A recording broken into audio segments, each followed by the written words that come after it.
Okay mga kababayan, Crisulo po at welcome back po ulit dito sa ating YouTube channel.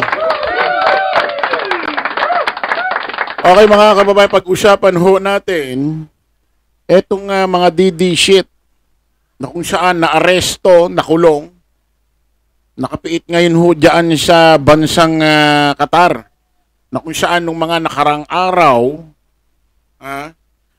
gumawa ho ng rally, protesta, pagbibigay ho ng suporta ho dito ho kay Digong, na kung saan kasi noong Marso 28 ay birthday ho nitong hayop na ito. Ay, hayop na ito, nitong taong ito. Sorry. Birthday ho nito ni Digong. O ay gumawa ho ng protesta, rally, panawagan itong mga DD shit na OFW ho dyan sa bansang Qatar, na kung saan hindi ho pinapayagan ng gobyerno ng Qatar yung mga ganyan hong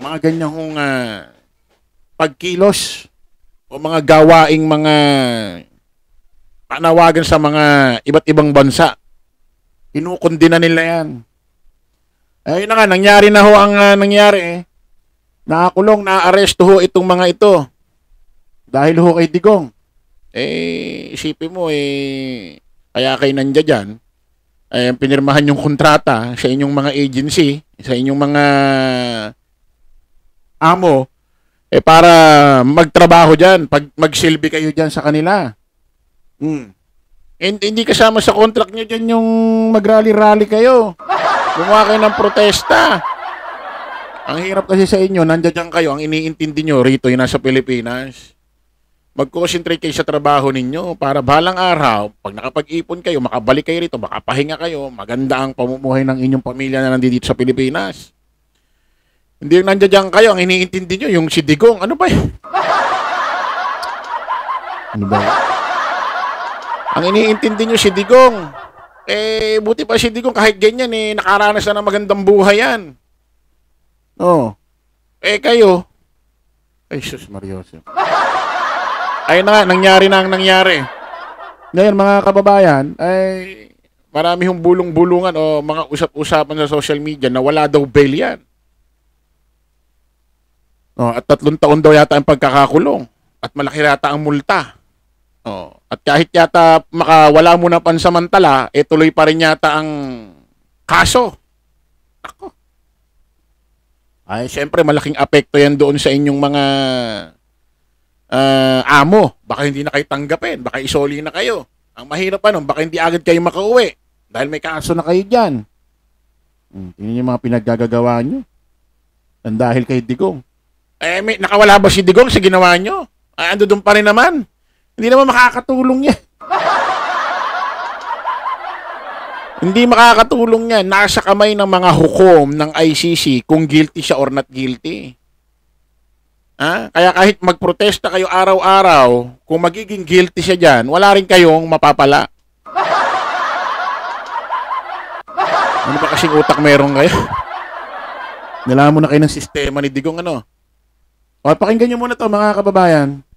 Okay, that's good. Speaking of OFW, may update ba kayo sa mga OFWs na inaresto sa Qatar? Aking pagkakaalam, out of the 20 na release na po sa tulong po ng labor attaché natin doon. Yung 4 po.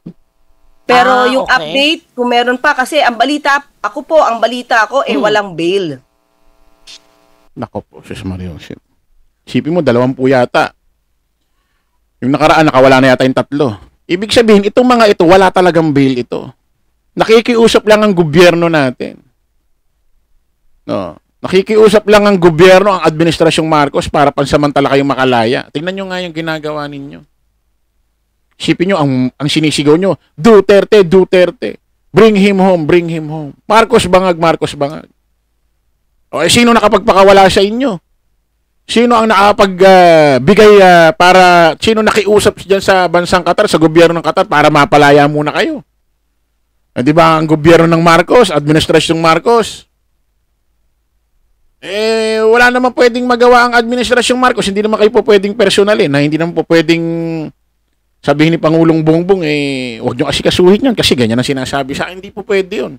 Hindi yung emosyon nila hindi po pwedeng mangibabaw. Kailangan mangibabaw yung kanilang tungkulin trabaho sa mamamayang Pilipino na nagkaganyan kayo, dapat kayong tulungan. Hanggang natin. Non-bailable sa kanila yun Opo. eh.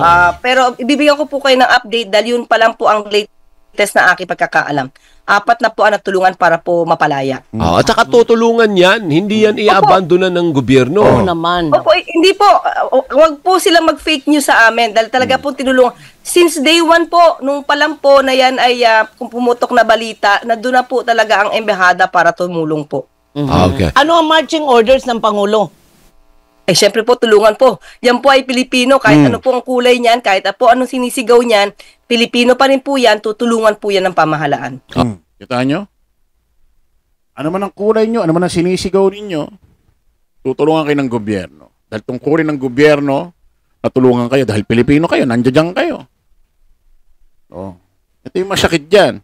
Nakulong sila dyan sa Qatar, naaresto sila dyan sa Qatar, na puro paninira kay Pangulong Bongbong Marcos ang sinisigaw. Oh, at pagkampi kay Digong.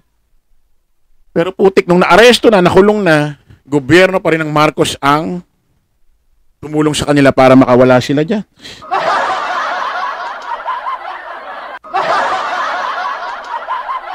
Eh kung sa iba-ibang presidente, kahit tungkulin pa rin nila, na tulungan kayo kahit Pilipino, pero kung gago-gago presidente, ay malamang hindi na kayo paasikaso ni Pangulong Bongbong, hayaan kayo dyan. Kaya niyang gawin yun. Oh, kaso nga lang, hindi naman niya kinakailangan personalin kayo. Kasi alam naman ni Pangulong Bongbong Marcos, para lang kayong mga naliligaw na tupa. Kumbaga sa Biblia, para kayong mga naliligaw na tupa, nalalaso ng inyong mga utak.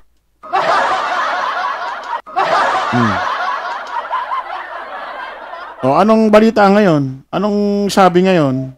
Oh. Anong sabi ngayon?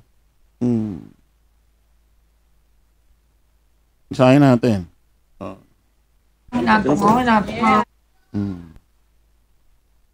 Oh, breaking news.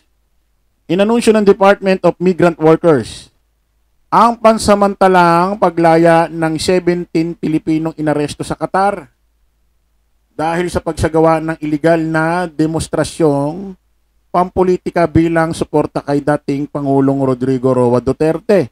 O, kita nyo. Tinulungan kayo ng gobyerno ng Administrasyong Marcos para pansamantalang makalaya. Wala pang araw bail yan dapat. Dapat dire-diretso na yung kulong nyo. Hanggang litising kayo, hanggang mahatulang kayong guilty or not guilty. O pansamantalang kalayaan. Ang mahirap dyan, tuloy pa rin ang hearing. At sigurado hindi naman tatagal ng taon yan, mabilis lang yan. O, paano ngayon niya pag lumabas sa hatol ng korte ng Qatar, talagang guilty kayo. Ano mangyayari sa inyo ngayon dyan? Ilang taong kayo makukulong? Oh. May magagawa ba ang pamilya Duterte? Oh. Statement. Ay, mahal namin kayo. Salamat sa inyo. Ganyan, ganyan. Ganun lang. Makakawala ba kayo sa ganung pahayag?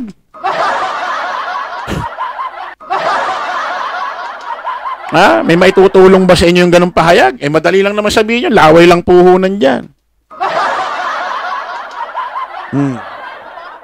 Kita nyo naman, natulungan pa rin kayo ng Administrasyong Marcos. Ito mga kababayan, may babasahin tayo.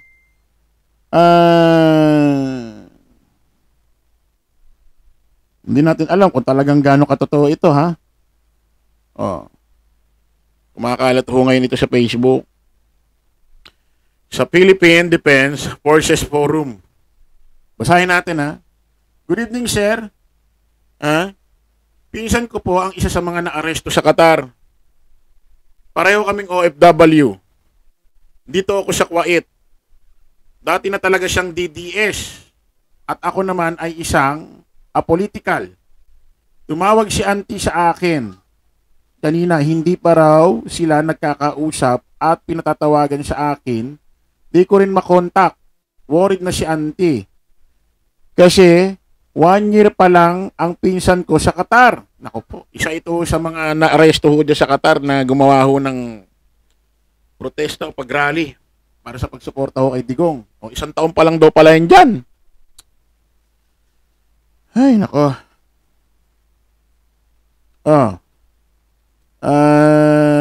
Worried si auntie kasi 1 year pa lang ang pinsang ko sa Qatar at di pa bayad ang mga utang. Sabi ni auntie, sinabihan na niya nung hindi pa naaresto na wag na makisali sa rally. Sabi naman daw ng pinsan na wala daw dapat katakutan kasi sabi ng leader nila, malakas si BP Inday Sara sa Qatar. Malakas si BP Inday Sara sa Qatar government, kaya hindi sila paghihigpitan sa rally nila. Bibigyan pa nga daw sila ng police security. At saka kung magkakaproblema man, tutulong daw si Bongo Bato, magpapadala ng mga abogado at pinansyal. Pero yun na nga, sabi ni auntie, wala naman daw aksyon sila. Sana nga lang matulungan sila ni BBM. Mga Pilipino pa rin sila kahit mga DDE sila. Salamat, sir. Naku po, Sus Mariosep. Itaan nyo yung nangyari na yan. Sabi doon ng leader nila, malakas daw si BP Inday Sara Duterte. Sa Qatar, bibigyan pa rin ng police assistant. Bibigyan ng police assistance, tapos, o sakali kung ano mangyari, bibigay daw ng financial si Bato, si Bongo. Yun ang sabi ng leader nila. Eh, paano kung nagkapera leader nyo rito, tapos kayo hindi? Kaya kayo pinagpoprotesta dyan. No. Eh, syempre, ngayon, confirm ba kay Bongo yan, kay Bato? Ay, nako, mga kababayan. Kawawa itong mga ito, ano? Parang ito yung mga nasa Biblia, mga nawawalan tupa. Okay, maraming salamat po mga kababayan. Kita-kita ulit tayo sa panibagong live, panibagong vlog. Kala po pansamantala ang inyong lingkod, host Chris Ulo. Lagi natin tatandaan doon, follow the majority, follow the right way. Maraming salamat po. Kita-kits po tayo ulit. Bye-bye po.